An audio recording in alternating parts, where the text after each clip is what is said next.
친구 같은 건 필요 없어요. 누군가 이런 말을 하면 대부분은 이해하기 어려울 겁니다. 하지만 저는 80이 넘는 나이에 이제야 깨달았습니다. 혼자이기에 더 행복할 수 있다는 것을요. 20년 전 아내와 사별하고 두 자녀마저 해외로 떠난 후 제 삶은 완전히 달라졌습니다. 처음에는 외로움에 몸서리쳤지만 시간이 흐르면서 혼자만의 공간과 시간이 주는 자유로움을 깨닫게 되었습니다. 이제는 그 누구보다도 제 자신과의 시간을 소중히 여기며 살고 있습니다. 많은 사람들이 노년에 친구가 필요하다고 생각합니다. 하지만 제가 경험하고 깨달은 바로는 오히려 혼자일 때 더 충만한 노년을 보낼 수 있습니다. 제가 어떻게 혼자서도 풍요로운 노년을 살게 되었는지 그 여정을 들려드리겠습니다. 어릴 적부터 저는 사람들과 어울리는 것을 좋아했습니다. 학창 시절에는 늘 친구들과 어울렸고 직장 생활에서도 동료들과 술자리를 즐겼습니다. 아내와는 대학 시절에 만나 38년 동안 함께 살았습니다. 두 아이를 키우며 가족과 함께하는 시간이 제게는 가장 소중했습니다. 60세에 회사를 은퇴하고 얼마 지나지 않아 아내가 갑작스러운 병으로 세상을 떠났습니다. 그리고 얼마 후 아들은 미국으로, 딸은 호주로 각각 이민을 가게 되었습니다. 한순간에 저는 홀로 남겨졌습니다. 처음 2년은 정말 힘들었습니다. 매일 아침 눈을 뜨면 아내의 빈자리가 눈에 들어왔고 집안의 정적이 견디기 힘들었습니다. 동네 경로당에 나가기도 했지만 그곳에서 만난 노인들과도 깊은 교류를 나누기 어려웠습니다. 대화의 주제는 주로 자녀 자랑, 건강 걱정, 그리고 세상 탓하기였습니다. 그러던 어느 날 우연히 집 근처 작은 도서관에 들렀습니다. 조용한 분위기와 책장에 빼곡히 꽂힌 책들이 마음을 사로잡았습니다. 젊은 시절에는 책 읽을 시간이 부족했는데 이제는 얼마든지 읽을 수 있다는 생각에 기분이 좋아졌습니다. 그날부터 저는 매일 도서관에 가서 책을 읽기 시작했습니다. 독서는 저에게 새로운 세계를 열어주었습니다. 역사, 철학, 과학, 문학 등 다양한 분야의 책을 읽으며 제 관점이 넓어졌습니다. 책 속에서 만난 인물들은 마치 오랜 친구처럼 느껴졌습니다. 플라톤, 칸트, 해밍웨이. 이들은 제게 삶의 지혜를 전해주었고 혼자 있어도 외롭지 않게 해주었습니다. 65세가 되던 해에 저는 컴퓨터를 배우기 시작했습니다. 처음에는 키보드와 마우스 사용법도 서툴렀지만 동네 주민센터에서 무료로 운영하는 컴퓨터 교실에 꾸준히 다니며 기초부터 차근차근 배웠습니다. 이메일 보내기, 인터넷 검색하기, 문서 작성하기 등 기본적인 기능을 익히고 나니 세상과 소통하는 또 다른 창구가 생긴 것 같았습니다. 컴퓨터와 인터넷은 제 생활에 큰 변화를 가져왔습니다. 해외에 있는 자녀들과 화상 통화를 할 수 있게 되었고 관심 있는 주제에 대한 정보를 쉽게 찾을 수 있게 되었습니다. 또한 온라인 강의를 통해 새로운 지식을 습득하는 재미도 알게 되었습니다. 그러나 가장 큰 변화는 블로그를 시작하게 된 것입니다. 처음에는 그저 일기처럼 제 생각과 경험을 기록했는데 놀랍게도 비슷한 상황에 있는 노인들이 제 글에 공감하며 댓글을 남기기 시작했습니다. 점차 독자층이 늘어나면서 블로그는 제 노년의 새로운 보람이 되었습니다. 저는 블로그에 혼자 사는 노인의 일상이라는 제목으로 글을 올렸습니다. 혼자 요리하는 방법, 집 관리하는 팁, 건강 지키는 습관 등 제가 터득한 노하우를 공유했습니다. 특히 남자 노인도 할 수 있는 간단한 요리법이라는 시리즈가 인기를 끌었는데 사실 이것은 아내가 살아있을 때 가르쳐준 비법들이었습니다. 블로그를 통해 가상의 친구들을 만나게 되었지만 실제로 만나는 친구는 거의 없었습니다. 예전 직장 동료들과는 은퇴 후 자연스럽게 연락이 끊겼고 이웃들과도 인사만 나누는 정도였습니다. 하지만 이상하게도 외로움은 느껴지지 않았습니다. 68세가 되던 해에 저는 중요한 결정을 내렸습니다. 30년 넘게 살던 아파트를 팔고 자연 가까운 교외로 이사를 가기로 한 것입니다. 그곳에서 작은 전원주택을 마련했습니다. 아파트보다 공간은 작았지만 작은 마당이 있어 직접 텃밭을 가꿀 수 있었습니다. 텃밭 가꾸기는 제 노년의 또 다른 즐거움이 되었습니다. 상추, 고추, 방울토마토 등 간단한 채소부터 시작해서 점차 다양한 작물을 재배했습니다. 씨앗을 심고 새싹이 돋아나고 꽃이 피고 열매를 맺는 과정을 지켜보는 것은 마치 삶의 순환을 보는 것 같았습니다. 직접 기른 채소로 식사를 준비할 때면 그 어떤 고급 식당의 요리보다 맛있게 느껴졌습니다. 이사 후에는 산책하는 습관도 생겼습니다. 집 근처에는 작은 숲길이 있어 매일 아침 1시간씩 걸었습니다. 처음에는 운동을 위해 시작했지만 차츰 자연의 변화를 관찰하는 즐거움을 알게 되었습니다. 봄의 새싹, 여름의 울창한 나무들, 가을의 단풍, 겨울에 눈 덮인 풍경까지 계절마다 달라지는 자연의 모습은 항상 새롭고 경이로웠습니다. 저는 또한 오래전부터 관심 있었던 사진 촬영을 취미로 삼게 되었습니다. 산책 중에 마주치는 아름다운 풍경, 텃밭의 식물들, 가끔 찾아오는 새들을 카메라에 담았습니다. 처음에는 스마트폰으로 찍다가 나중에는 중고 DSLR 카메라를 구입했습니다. 사진을 찍고 편집하는 과정에서 시간 가는 줄 모르는 몰입의 즐거움을 경험했습니다. 이렇게 저는 점차 혼자만의 생활 리듬을 만들어갔습니다. 아침에 일어나 간단한 스트레칭을 하고 텃밭에 물을 주고 산책을 다녀온 후 아침 식사를 합니다. 오전에는 주로 독서나 블로그 글쓰기를 하고 오후에는 사진 촬영이나 취미 활동에 시간을 씁니다. 저녁에는 텔레비전을 보거나 자녀들과 화상 통화를 하기도 합니다. 어느덧 70대에 접어들면서 건강에 대한 경각심이 높아졌습니다. 1년에 2번 정기 검진을 받고 의사가 권한 약을 꾸준히 복용했습니다. 고혈압과 당뇨 초기 증상이 있어 식단 관리에도 신경을 썼습니다. 자녀들이 걱정할까봐 많이 아플 때도 괜찮다고 말했지만 실제로는 혼자서 감기약을 사 먹으며 이겨낸 적도 여러 번 있었습니다. 가끔은 아프거나 힘들 때 곁에 누군가 있었으면 하는 생각이 들기도 했습니다. 하지만 그런 순간이 오히려 저를 더 강하게 만들었다고 생각합니다.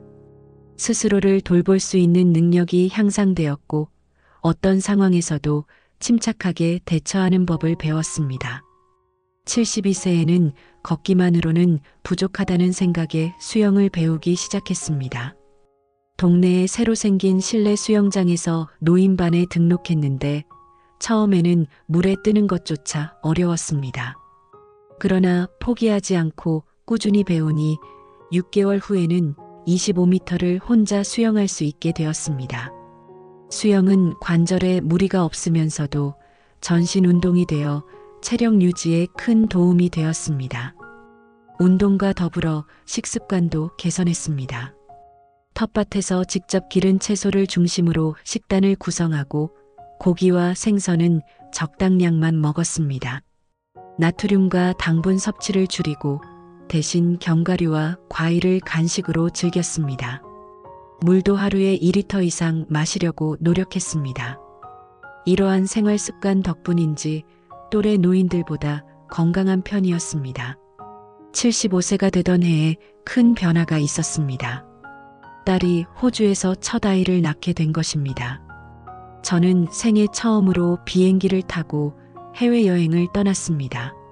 16시간이 넘는 비행은 쉽지 않았지만 손녀를 안아보는 순간 모든 피로가 사라졌습니다. 딸의 집에서 3개월을 지내며 손녀를 돌봐주었고 호주의 문화와 자연을 경험할 수 있었습니다. 해외여행은 제 시야를 더욱 넓혀주었습니다. 다른 나라의 노인들은 어떻게 살고 있는지, 그들의 문화와 가치관은 어떤지 관심을 갖게 되었습니다. 호주에서 만난 노인들은 대부분 활동적이고 사회 참여도가 높았습니다. 그들처럼 늙어가는 것에 두려움 없이 적극적으로 삶을 즐기는 모습이 인상적이었습니다. 귀국 후에는 블로그에 호주 노인들의 생활이라는 주제로 글을 연재했습니다. 많은 독자들이 관심을 보였고 심지어 한 출판사에서 책으로 출간해보지 않겠냐는 제안을 받기도 했습니다. 처음에는 망설였지만 결국 도전해보기로 했습니다. 76세의 생애 첫 책 혼자 사는 노인의 행복한 하루가 출간되었습니다. 큰 기대 없이 시작했지만 예상 외로 많은 분들이 공감해 주셨습니다. 특히 비슷한 상황에 처한 노인들에게 위로와 용기가 되었다는 말을 들을 때면 가슴이 뭉클했습니다. 작은 지역 서점에서 진행한 북토크에는 50여 명의 독자들이 찾아와 함께 이야기를 나누는 시간도 가졌습니다. 책을 통해 많은 사람들과 소통하게 되었지만 여전히 저는 혼자 살았습니다. 가끔 독자들이 왜 노인정이나 복지관에 가지 않으세요? 동년배 친구들을 사귀는 게 좋지 않을까요? 라고 물을 때면 저는 이렇게 대답했습니다. 혼자 있는 것이 외로움이 아니라 나와 맞지 않는 사람들과 함께 있는 것이 더 외로울 수 있습니다. 실제로 한때 동네 노인정에 다니던 시절이 있었습니다. 그곳에서 만난 노인들은 대부분 비슷한 이야기만 반복했습니다. 자녀 자랑, 건강 걱정, 정치 비판. 처음에는 어울리려 노력했지만 시간이 갈수록 진정한 교류가 아니라는 생각이 들었습니다. 형식적인 만남보다는 차라리 혼자 의미 있는 시간을 보내는 편이 낫다고 느꼈습니다. 제가 생각하는 친구란 단순히 시간을 함께 보내는 사람이 아니라 서로의 생각과 감정을 진정으로 이해하고 존중하는 사람입니다. 나이가 들수록 그런 관계를 새롭게 만들기는 쉽지 않습니다. 오랜 세월 함께한 친구들은 대부분 세상을 떠났고 남아있는 친구들도 건강 문제로 만나기 어려워졌습니다. 그렇다고 완전히 고립된 삶을 살았던 것은 아닙니다. 동네 빵집 주인, 마트 직원, 우체부 등 일상에서 마주치는 사람들과 간단한 대화를 나누며 소소한 인간관계를 유지했습니다. 또한 블로그와 이메일을 통해 전국 각지의 독자들과 소통했습니다. 이러한 느슨한 연결이 오히려 저에게 더 편안했습니다. 78세가 되던 해에는 새로운 도전을 시작했습니다. 유튜브 채널을 개설한 것입니다. 처음에는 스마트폰으로 간단하게 촬영했는데 의외로 반응이 좋아 본격적으로 영상 제작에 도전했습니다. 혼자 사는 노인의 하루라는 컨셉으로 일상 생활 모습, 요리법, 텃밭 가꾸기 등을 소개했습니다. 유튜브는 제게 새로운 세계를 열어주었습니다. 영상 촬영, 편집, 업로드까지 모든 과정을 독학으로 배웠습니다. 처음에는 서툴렀지만 점차 실력이 향상되면서 더 다양한 콘텐츠를 만들 수 있게 되었습니다. 유튜브 수익은 비록 크지 않았지만 생활비에 보태기에 충분했습니다. 무엇보다 경제적 활동을 계속할 수 있다는 사실이 자존감을 높여주었습니다. 79세에는 건강에 적신호가 켜졌습니다. 갑작스러운 어지럼증으로 병원을 찾았는데 경미한 뇌경색 진단을 받았습니다. 다행히 초기에 발견되어 큰 후유증 없이 회복되었지만 이 사건은 제게 큰 경각심을 주었습니다. 의사는 혼자 사는 노인으로서 응급 상황에 대비할 것을 강조했습니다. 그 일 이후 응급 상황에 대한 준비를 철저히 했습니다. 응급 전화번호를 눈에 잘 띄는 곳에 붙여두고 스마트워치를 구매해 낙상 감지 기능을 활성화했습니다. 또한 이웃에게 혼자 산다는 사실을 알리고 가끔 안부를 확인해 달라고 부탁했습니다. 자녀들에게도 매일 한 번씩 메시지를 보내어 제가 안전하다는 것을 알리기로 했습니다. 건강 관리에도 더욱 신경을 썼습니다. 식단을 더 엄격하게 조절하고 운동 강도는 낮추되 규칙성을 유지했습니다. 약 복용 시간을 철저히 지키기 위해 알람을 설정했고 정기 검진도 더 자주 받았습니다. 이러한 노력 덕분에 건강을 회복할 수 있었습니다. 80세 생일에는 자녀들이 한국으로 찾아왔습니다. 5년 만에 가족이 모두 함께 모이는 자리였습니다. 손자, 손녀들도 함께 와서 집안이 오랜만에 활기찼습니다. 자녀들은 제가 혼자 살기 힘들지 않냐며 걱정했지만 오히려 저는 그들에게 제 일상과 활동을 자랑스럽게 보여주었습니다. 가족들은 제 유튜브 채널과 블로그 활동, 텃밭 가꾸기, 사진 취미 등을 보며 놀라워했습니다. 특히 손주들은 우리 할아버지가 유튜버라니 멋있다며 좋아했습니다. 자녀들도 처음에는 걱정했던 것과 달리 제가 혼자서도 충분히 행복하게 살고 있다는 것을 이해하게 되었습니다. 이제 82세가 된 지금 저는 여전히 혼자 살고 있지만 그 어느 때보다 충만한 삶을 살고 있다고 느낍니다. 아침에 눈을 뜨면 오늘 하루 무엇을 할지 계획하는 것이 즐겁습니다. 텃밭에서 자란 채소를 수확하고 새로운 요리법을 시도하고 유튜브 영상을 만들고 책을 읽는 등 하루가 어떻게 지나가는지 모를 정도로 바쁘게 지냅니다. 물론 힘든 순간도 있습니다. 밤에 잠에서 깨어 주변이 조용할 때면 문득 외로움이 찾아오기도 합니다. 명절이나 기념일에는 가족과 함께했던 추억이 떠올라 마음이 무거워지기도 합니다. 그럴 때면 저는 깊게 호흡하고 현재의 순간에 집중하려고 노력합니다. 지나간 것을 그리워하기보다는 지금 내가 가진 것에 감사하는 마음을 갖습니다. 혼자 사는 노인으로서 가장 두려운 것은 역시 건강 문제입니다. 언제 어떤 질병에 걸릴지 혹은 사고가 날지 모른다는 불안감이 있습니다. 하지만 그런 불확실성은 누구에게나 있는 것이고 오히려 혼자이기에 더 철저히 대비할 수 있다고 생각합니다. 건강할 때 미리 준비해두면 만일의 상황에도 당황하지 않을 수 있습니다. 자녀들은 가끔 함께 살자고 제안합니다. 하지만 저는 정중히 거절합니다. 자녀들에게 부담을 주고 싶지 않기도 하고 무엇보다 스스로 독립적인 삶을 유지하고 싶기 때문입니다. 대신 1년에 한두 번 그들을 방문하거나 그들이 한국에 올 때 함께 시간을 보내는 것으로 충분합니다. 노년에 혼자 사는 것의 장점은 무엇보다 자유로움입니다. 내가 하고 싶은 일을 마음껏 할 수 있고 내 방식대로 생활할 수 있습니다.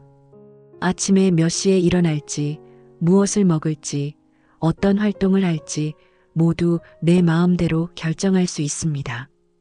이런 자유로움은 다른 어떤 가치와도 바꿀 수 없는 소중한 것입니다. 또한 혼자 있는 시간은 자기 성찰의 기회를 줍니다. 바쁘게 살아온 젊은 시절에는 미처 돌아보지 못했던 내 삶의 의미, 가치, 목표 등을 깊이 생각해 볼 수 있습니다. 이를 통해 내적 성장을 이루고 남은 삶을 더 의미 있게 살 수 있는 방향을 찾을 수 있습니다. 혼자 살면서 가장 크게 느낀 것은 진정한 행복은 외부 조건이 아니라 내면의 태도에서 온다는 사실입니다. 누구와 함께 있느냐보다 중요한 것은 현재 순간을 어떻게 받아들이고 즐기느냐입니다. 저는 혼자이지만 외롭지 않습니다. 오히려 스스로와 함께하는 시간을 통해 더 깊은 만족감을 느낍니다. 친구가 없어도 괜찮습니다. 물론 가끔 대화할 상대가 있으면 좋겠다고 생각할 때도 있습니다. 하지만 그런 순간이 오히려 나 자신과 더 깊은 대화를 나누는 기회가 되기도 합니다. 또한 책, 영화, 음악 등 문화예술을 통해 간접적으로나마 다양한 사람들의 생각과 감정을 경험할 수 있습니다. 혼자 살면서 기르게 된 또 다른 능력은 문제 해결 능력입니다. 집안일부터 건강관리, 재정 문제까지 모든 것을 스스로 해결해야 하기 때문에 자연스럽게 대처 능력이 향상됩니다. 처음에는 어려웠던 일들도 반복하다 보면 익숙해지고 그 과정에서 성취감을 느낄 수 있습니다. 제 경험상 노년에 혼자 사는 것은 결코 불행한 일이 아닙니다. 오히려 자신의 삶을 온전히 자신의 것으로 만들 수 있는 기회입니다. 다른 사람의 기대나 요구에 맞추지 않고 진정으로 내가 원하는 대로 살 수 있는 자유로움이 있습니다. 이것은 어쩌면 인생의 마지막 장에서 누릴 수 있는 특별한 선물일지도 모릅니다.